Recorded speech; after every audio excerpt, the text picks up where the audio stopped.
Góðan daginn, ég heiti Torfi Jónasson, ég er hjartalæknir og vinn hérna núna í 50%. Ég er búinn að vera hérna síðan 2016 með annan hóttin öðru hvoru. Ég ætla að tala hugsanlega hjartalækningar á SAK sem var gerð fýsileika úttekt á þessu og aðeins að fara í saumana á því. Það hefur verið gerð hér úttekt áður og hún var gerð 2006. Það var samt úttekt á því hvort væri fýsilegt að setja upp þræðingar hérna til norðan. En sú rannsókn kom út neikvæð og það féll fyrst og fremst á því að menn töldu að þyrfti að vera backup frá hjartaskurðlækni eða aðgangur að skurðstofu sem væri hægt að gera tórakotómí og svo hjartaaðgerð. En það þarf ekki og þurfti ekki þá heldur. Ég kom til landsins 2003 frá Lundi í Svíþjóð og þá þegar voru komin 5 lög á Skáni sem voru ekki með tóraksbackup og síðan hafa Svíar byggt þetta út. Öflugt net af þræðingarstofum allt landið. Menn hafa fyrst að flutningstími sé ekki lengur en klukkutími. Ég hef verið að vinna síðan á svona stöðum þar sem ekkert backup. Síðast í Sundsvall og þar kynntist maður þessu hvernig þetta að vinna á svona stöðum þar sem svona lítil sjúkrahús. Þegar ég var að vinna þá var ekki komið þræðingarlab í Östursund sem síðasta labbi sem var sett upp í Svíþjóð. Það svolítið líkindi með því labbi og okkur hérna fyrir norðan. Það var búið að gera fýsileikar skoðanir þar allavega tvisvar. Stóra sjúkrahúsið í Umeå var með í þeim rannsóknum og enda með að þeir gerðu rannsókn sjálfur eða fengu aðilega til að skoða það og þá féll þannig að það var alveg rekstrargrundvöll fyrir því labbi og þá var startað upp þar og síðan hefur komið ljós að það miklu meira að gera þar heldur en þeir reiknuðu með og það gengur mjög fínt. Upptöksaði þar 50.000 manns. Það sýnir bara að stóru sjúkrahúsin vilja náttúrulega halda í sína í sitt og ekki gefa neitt frá sér. Það svolítið sama mynd og hér á Íslandi. Fyrir utan þetta þá náttúrulega SAK varasjúkrahús fyrir landið og það þarf náttúrulega að vera aðstæða þar til þess að geta staðið undir því. Og núna reynslan frá COVID og núna síðast eldgosum sýnir að það ekki sniðugt að setja öll eggin í eina körfu og hrúa öllu á Landspítalanum eða Grænuborgartúni eins og við kallum því að það þarf voða lítið til. Til dæmis núna í vetur að þá kom upp smit á hjartadeildinni og henni var bara einfaldlega lokað. Og var lokað í sólarhring, þannig að ef það hefði verið eitthvað smitt og einhver útbreiðsla því þá hefði verið í vanda.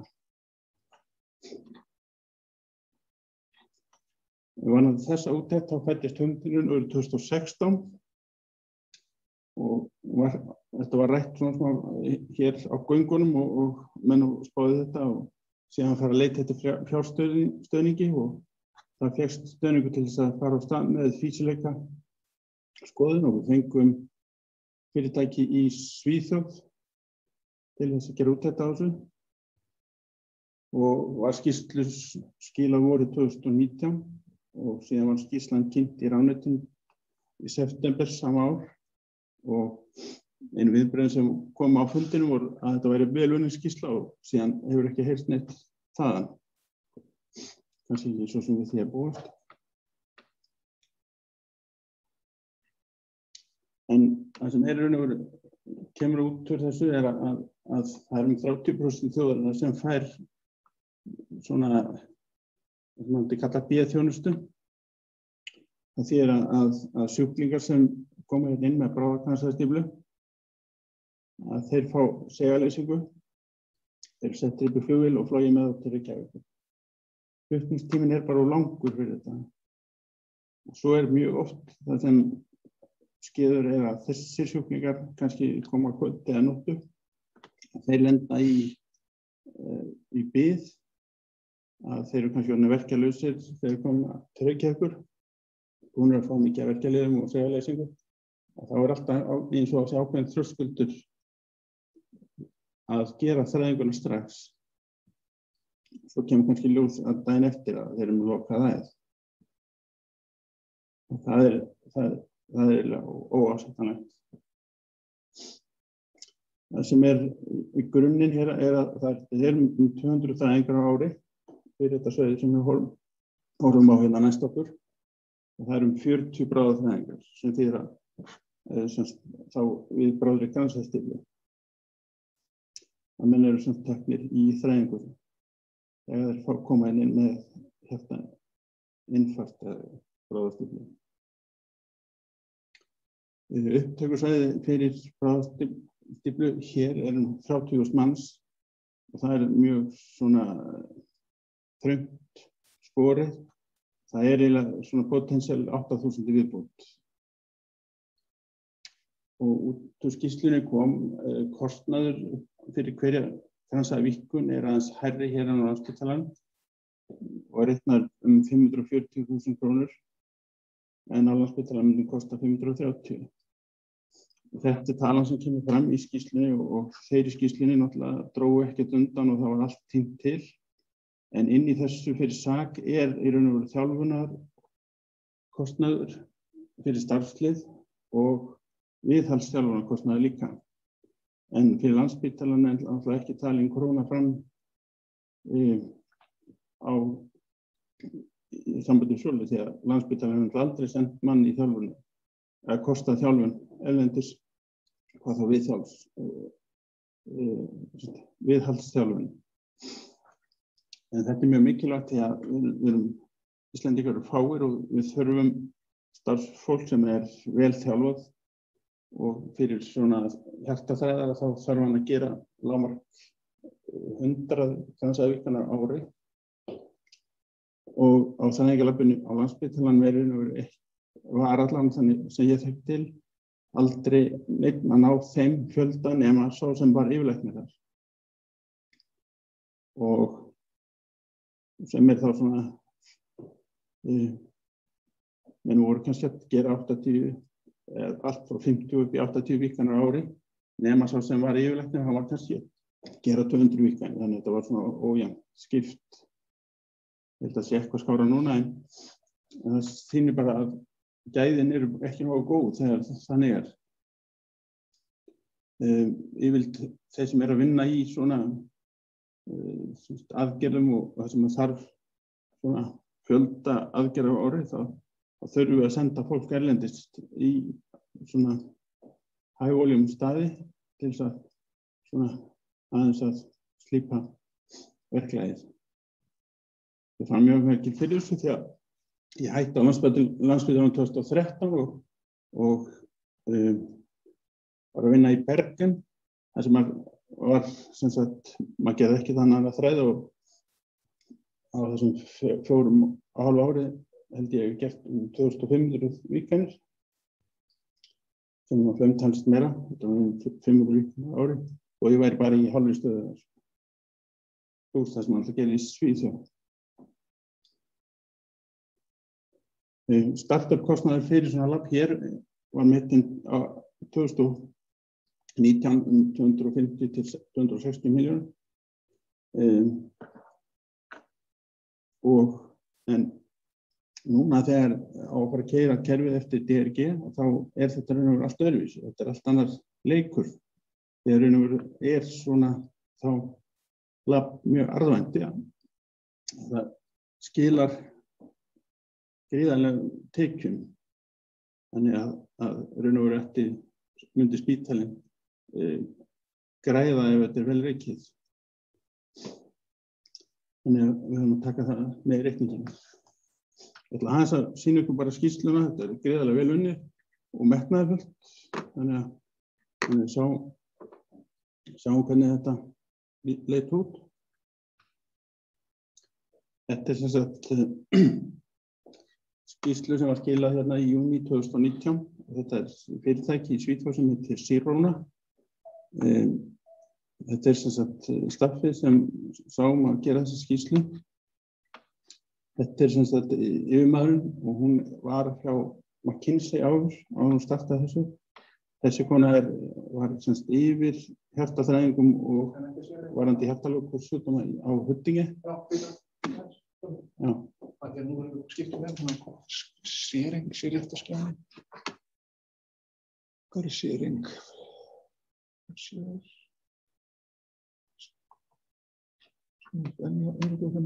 það sem var það? Það ekki þetta? Jú, það kom tvö. Það var hann svona. Þessi kona var hjá McKinsey og startaði þessu fyrirtækis og þessi Janette Poole, hún var yfir hjartaþræðingum og yfir hjartalökursjúkdómum á Karolinska. Þessi var yfirlæknir í Uppsölum og svo hún viðskiptafræðingur og hann verkfræðingur. Gríðarlega metnaðarfullt vinna og þeir mjög nákvæm og fóru yfir þetta í smáatriðum. Og þetta sem sagt bara uppsetningin á skýrslunni og þá var farið yfir önnur ýmis hvað var það spítalann sjálfan og síðan fjármál og svona ýmis hagsmunamál.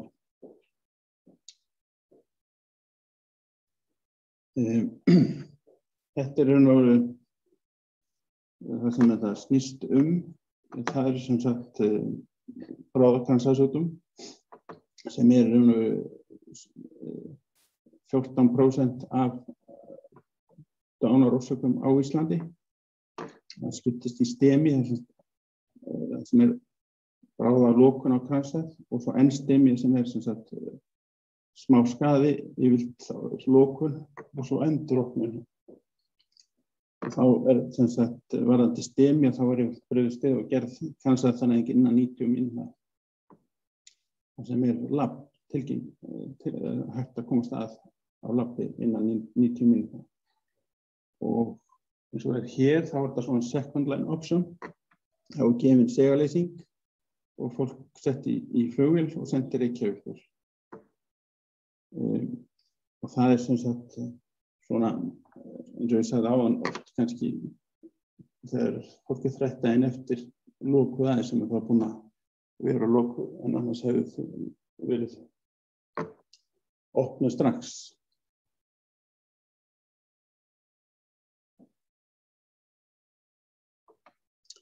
Þeir áætla að það séu 20-30% af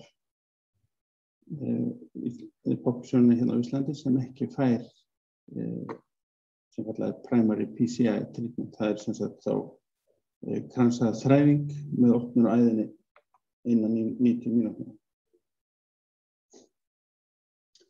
Síðan talað hérna 10% af Icelandic population eru þá nálægt það sem okkar upptökusvæði fyrir svona varðandi bráða. Það sem sagt farið nákvæmlega í þá eftir sem getur sýnt ykkur mynd af því. Hérna sem farið ítalað í bakgrunnin hvernig aðstæðan hér. Og síðan sem sagt það sem samantekið það sem þeir mæla með og það sé fýsilt að setja lab hérna og þeir sem fá þá bráðaþjónustu 29.000 pluss þessi 8.000 en þetta hefur aðeins aukist og þeir að fara yfir nákvæmlega við populásjónina hérna. Þetta það sem þeir notuðu til grundvallar fyrir rannsóknina. Það aðgang að gagnagrunnum hér, dánarmeinaskrá og Sweetheart gagnagrunnur sem fyrir alla Svíþjóð, þar sem uppfærður á sólarlangsfresti sem við Íslendingar erum aðili að, þannig að við getum borið saman við Svíþjóð frá degi til dags, hvernig þetta gríðarlega öflugt gagn varðandi gæðaeftirlit.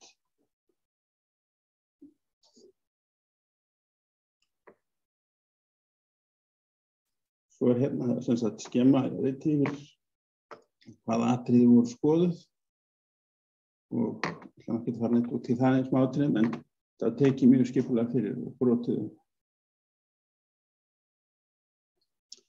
Hérna sem sagt upptökusvæðið sem gæti verið fyrir sjúkrahúsið, að þá sem sagt þessu skipt upp í 3 svæði, það sem sagt upptökusvæðið A, upptökusvæðið B og upptökusvæðið C. Upptökusvæðið A svona það sem búið að tala sem sagt það sem í næsta nágrenni, og síðan teygt sig út B þá Austfirðirnir og svo C þá bara taka inn Vestfirði jafnvel líka. Og það hefur orðið 4% fjölgun á þessu svæði síðan 1999 og þannig að þetta fólksfjölgun náttúrulega á þessu svæði og verður væntanlega áfram, þannig að við þurfum að góða undir framtíðina.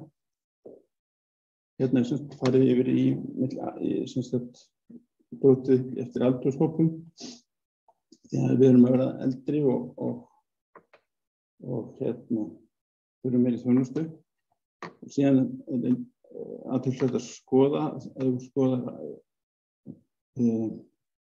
fjöldan fyrir upptökusvæði A, B og C, að þá þetta þessar 200 þægingar sem við höfum verið að tala það fyrir upptökusvæði A.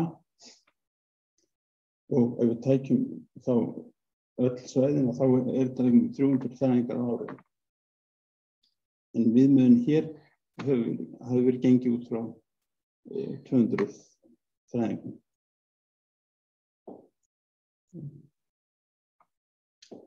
Það sem kom út úr þessar rannsókn að þegar tölurnar skoðaðar, þá erum við sennilega, höfum við í gegnum árum sennilega verið að senda færri en búa smætti við. En hérna að þörfin sennilega aðeins meiri heldur en tölur síðustu ára benda til. Hérna sem sagt búið sýnt hvað það sem við tölum sem sagt primary PCA eða sem sagt bráðafræðingar upptökusvæðið Þetta þýðir sem sagt ljósbláa svæðið það sem getur sett sjúkling upp í sjúkrabíl og brunað beint á sjúkrahúsið og kennir þræðingu sem sagt innan 90 mínútna og þá við meðalhraða á sjúkrabíl 80 km á klukkustund. Ég fannst það nú eitthvað lítið því að þau þekktu greinilega ekki hvernig íslenskir bráðaliðar keyra því að þeim fannst það nú, ég tala við bráðaliða eða þá sem keyra sjúkrabílna í Skagafirði að þau var nú mun fljótari en þetta. Þannig að í raun og veru þá þetta svæði nokkuð stærra en þetta náttúrulega var þannig í þessari gerð á þessari skýrslu að menn voru ekki að það var allt tekið sem var bara harð fakta og gengið út frá því. Það var ekkert að reyna að fegra hlutina. Það náttúrulega sést að hér á þessu korti hvað þetta stórt svæði sem við myndum faktisk geta sinnt. Og inn í það kemur að sjúkraflugið héðan af vellinum að þá sem sagt svona lógist að fara og sækja og skila því hér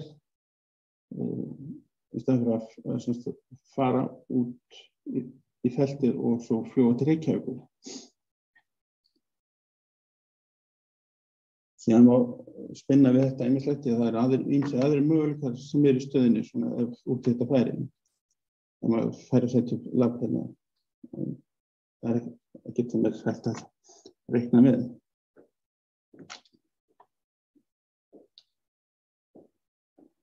Hins vegar sem sagt skoðað hvort að hver ávinningurinn eða sem sagt hvort að þetta einhver munur á dánartíðni sjúklinga héðan og á Stóra-Reykjavíkurflugvelli, þá það ekki marktækt, en hins vegar maður horfir á það að þá þarftu gríðarlegan fjölda sem við náum alls ekkert til þess að sýna fram á mun á mortaliteti.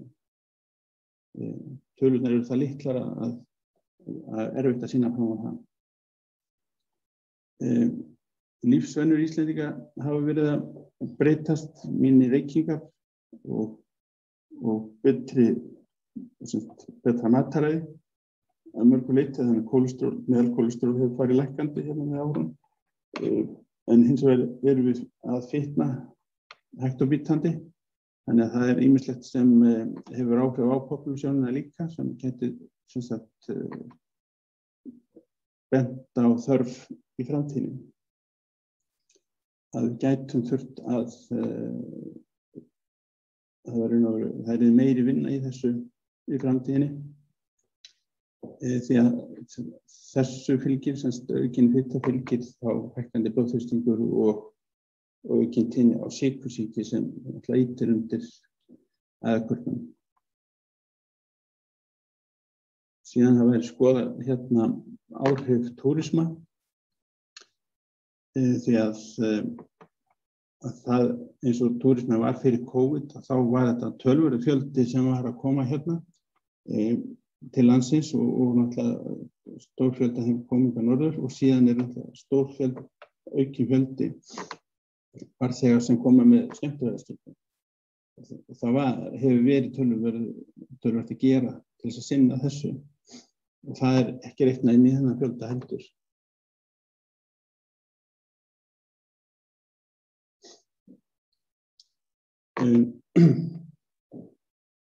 Hérna sem sagt það sem þið summarið upp kostnaðinn fyrir hverja vikkun og hér þá hugsanlega fyrir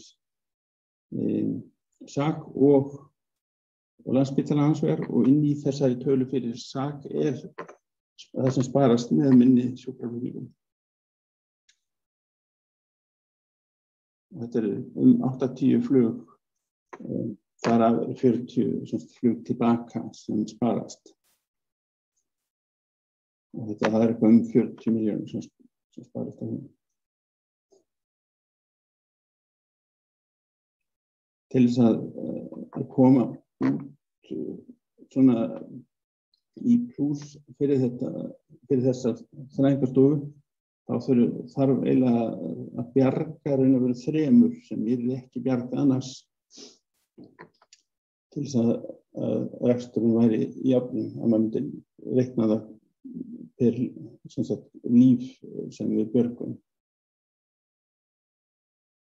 Það þá umfram það sem við í dag.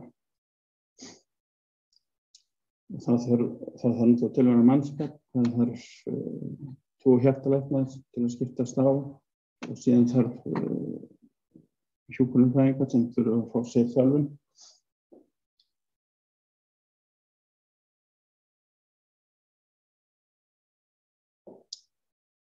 Þetta varðandi pólitíkina hérna. Önnur not fyrir svona lamp hérna á sjúkrahúsinu væri hægt að setja í gangur á það. Það væri hægt að gera svokallaðar hægri þræðingar, og svo væri hægt að gera þá þræðingar fyrir útlimi og jafnvel gera sem sagt brennslaaðgerðir fyrir hjartsláttartruflanir. Þeir sem sinna þeim aðgerðum á Landspítalanum hafa sýnt þessum mikinn áhuga, og það væri alveg raunhæft að setja upp þannig aðstöðu að því að biðlistinn fyrir slíkar aðgerðir komin yfir 2 ár. Það virðist vera mjög erfitt að saxa á þann lista, og svo það eitt sem hefur ekki verið hægt að þeir sem kom inn í hjartastoppi, að það oft það væri hægt að fara með og beint á hjartafræðingarstofu, en í dag þá það ekki hægt og stundum ekki hægt að koma suður heldur vegna sem sagt hvað þeir verður lélegir.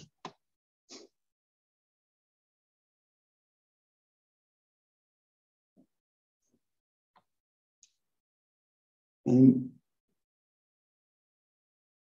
þetta sem sagt niðurstaða að þegar allt tengt til að þá fýsilegt að setja upp þræðingar hérna á Akureyri. Og ég held að það sé alveg fullkomlega raunhæft og raun og veru bara mjög gott fyrir sjúkrahúsið og bara svæði í heild, ekki bara át að hjartasjúklingum, heldur bara að fjölbreytni og það er svona einhver sem sagt líka kennslugildi hérna fyrir sjúkrahúsið. Þetta er svona almenn sem sagt snúa raun og veru þróuninni við í staðan fyrir að þetta sé svona að vera að draga allt til Reykjavíkur að snúa þeirri þróun við og byggja upp almennilegt sjúkrahús sem þá svona hægt, sem þá almennilegt varasjúkrahús pluss að það bara aukinn starfsemi hérna. Þannig að það sé bara gott sem ágætis mótvegi því að það ekki gott að hafa allt í einni hverfi hérna á Reykjavíkursvæðinu, bæði bara fyrir þá sem vinna þar, að þeir hafa einhvern annan kost líka að sækja vinnu og þetta náttúrulega líka bara fyrir spítalann, hann meiri aðlaðandi sem vinnustæður fyrir lækna til framtíðar. Þannig ég held að við ættum bara að reyna að kýla á það. Já. Skulum að sjá hvernig þetta er. Við ætlum að reyna bara að sjá með spurningar eða verður þetta lyft upp hendi hérna í kerfinu. Getum við nætt að hleypa þar af.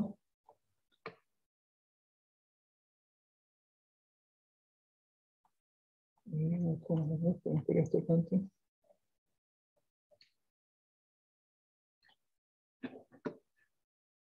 Það sé ekki til það.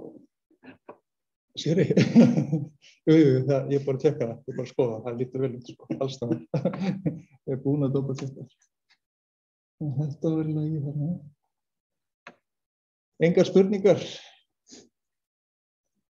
Þetta er allt augljóst, þetta er bara á að setja upp þetta lab, beint.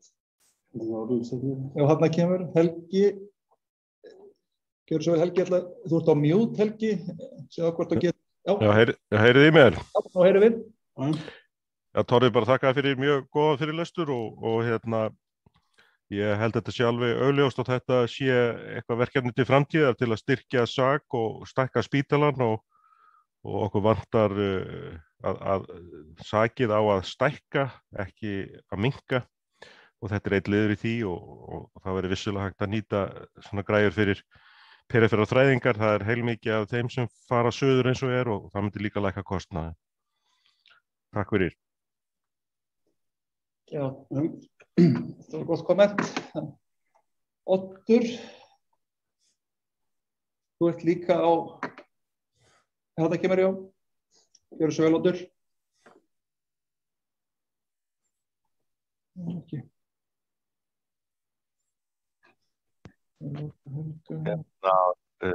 Ég vil líka benda á að ef það er búin til aðstæða fyrir þessar þræðingar sem að ég veit nú ekki alveg hver mann ætla að koma fyrir en það er bara hlutur að leysa. Það léttir líka af skurðstofunum. Þá geta skurðstofunar gert meira sem að skapar pening vegna þess að eins og eru allir þessi ganggráðar og ganggráða boxarskipti. Þetta kemur svona inn á skurðstofarnar sem akút viðbætur og sem við glöð tökum við en það væri ef það er pláss fyrir þetta annar staðar ef það væri búin til aðstæða fyrir þræðingar og væri hægt að taka ganggráðuna þangað þá losnar skurðstofutími á móti. Já, þetta og líka bara aðgengi sko því oft þetta svona hálfakút aðgerðir sko þannig að þá þetta að gera það strax sko. stundum það þannig að það setja gangur að með stuttum fyrir það. Þannig það mjög gott. Við þökkum fyrir. Þá það Helgi síðast aftur með spurningu. Að sjá hvort það sett.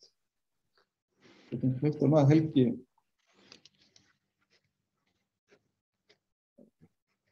Mute. Já, nú ég ekki að mute. Já.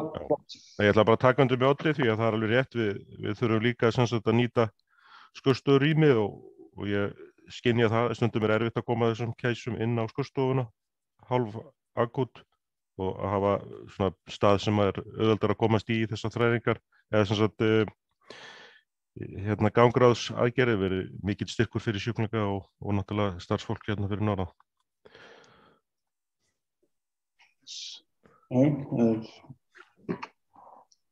Síðan náttúrulega, þegar það komið upp svona aðstæð þá hefur þetta svona snjóbolta áhrif eins og það sást berlega til þessi í Östersund það var það miklu meiri starfsemi heldur þið höfðu reiknað með og ég hef sem sagt ágætis reynslu af svona labbi til dæmis eins og þar sem ég vann í Sundsvall að þá var framleiðni á því labbi 100% meiri heldur framleiðin á labbi fyrir Landspítalann bara með því að hafa vel skipulagt hlutina þegar þar réðu menn hvernig skipulöðu hlutina.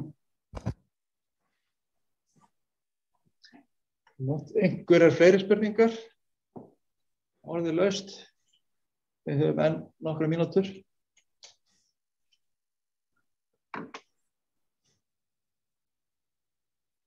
Það finnst ekki vera detturinn spurningar. Ef það kemur engin spurningar þá við þakkum bara býta aðeins. Oddur aftur eða sjá Oddur. Já, mér langar bara að spyrja heldur þetta er þetta miklu auðveldar að ná sig í gegn núna þegar DRG kemur? Þetta þá bara svona startkostnaðurinn og það ekki að peksum að fá borga fyrir hverja þræðingu, heldur þetta sé styttra í mark, styttra í land? Alveg klárlega, þetta eru tekjur Til dæmis var gerð tilraun til að keyra Landspítalann á DRG 1 ár, ég held að það verið 2005 eða 2006 og þá var það þannig að hjartadeildin framleiðir svo mikið DRG einingar að þær voru dangaradera 50% því að þeir eru svo yfirgnæfandi fyrir lyfjasviðið. Þannig að þetta er töluverðar tekjur. Spurningin hjá Ragnheiður, ég held að sért á mute núna. Svona já, gjör svo vel. Minn núna? Já, gjör svo vel. Nei, ég ætlaði nú bara fyrsta lagi að þakka Torfa fyrir. Þetta er gaman að heyra að ég fara að byggja eitthvað upp og bæta við og var bara að spá í, komnar einhverjar áætlanir hvort og hvenar og hvernig og allt það eða er þetta fyrsta skrefið og svo eftir að fara í hitt? Já, þeir sem eru stýra núna í Reykjavík, þeir eru ekkert rosalega spenntir fyrir að byggja upp svona út á landsbyggðinni. Þannig að það strandar svolítið þar. Nei, hvað segirðu? Og þarf þá bara að fara í lobbyismann og reyna að koma því áfram eða? Það eru kosningar í haust. Já, einmitt. Nýta sér það. Nei, þetta hljómar mjög vel og bara mjög gaman að heyra að það er hugur í fólki að reyna að byggja upp og gera eitthvað. Það er bara frábært. Þannig ég bara alltaf vildi þakka þér fyrir þetta. Já, takk fyrir kærlega. Þá er það SEAS. Já, takk fyrir góðan fyrirlestur. Ég misti nú að reyndar að einhverjum 10 mínútum vegna tölvuvandræða en það gerist nú ekki einhver. En ég held þetta sé þetta er bara mjög gott mál og þakka ég fyrir Torfi að vera hérna eldhugur í þessu með okkur. Það er rétt, þetta snýst lobbyisma, við eigum erfitt með að gera þetta náttúrulega nema með samþykki ráðamanna og þetta með DRG er í sjálfu sér rétt en þar á móti kemur að það kostar kannski það líka að við erum í ennþá meiri samkeppni því að kannski þeir sem hafa þetta í dag og þetta er það gott DRG-messigt hjá þeim að þeir vilja kannski heldur ekki sleppa því en við þurfum bara að dropinn hóla steinin í þessu eins og mörgu öðru sko. Já, en við erum búin að skoða þetta þannig að þetta ekki alveg út í hött að vera að fara af stað með þetta, þannig að það hægt að leggja töluverðan þrýsting á þetta núna að við erum búin að fara í gegnum þetta þannig að þetta ekki einhverjir rugludallar hérna fyrir norðan sem að finna upp á einhverju. Nei, við erum sannarlega búin að vinna og þið vinnuna heimavinnuna með þetta. Flott. Einhver lokaspurning? Annars verðum við að stoppa þetta hérna. Sýnist ekki, þannig að þá er við það. Þökkum fyrir bara. Takk fyrir leið. Gott að fá að koma.